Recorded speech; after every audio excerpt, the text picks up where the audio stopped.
Ассаламу алейкум. Бізде кезекті қорап ашу.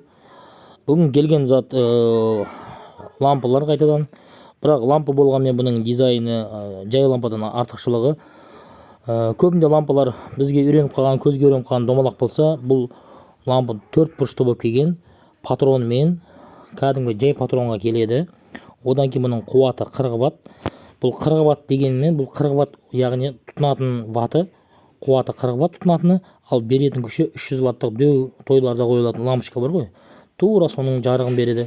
Бұл жерде бұл видеода енді көрсете алмаймын, себебі жанында патрон не болмады. Сол үшін оны видеодан алшақтай келе өзім тексеріп көрдім. Жарығы ерекше екен, арасында да жақсы екен жарығын. Өзім тексеріп көрдім. 300 ваттық лампочканың есесін береді екен. Дизайнда ерекше, себебі нарықта мен көбінде домалақ лампочкалар көргем, сопақ көргем, овал көргем, бірақ тура осындай 4 бұрышты лампочкалар көрмеппін. Арнайы заказ бердім, көрейік деп. Жарықтың түсу ағыны да жақсы екен, пластмассасы да жақсы екен, патрондары да тамаша келген. Алам деушілер болса, қызықты болып жатса, лайк басып, комментарий жаза отырайық ағайындар.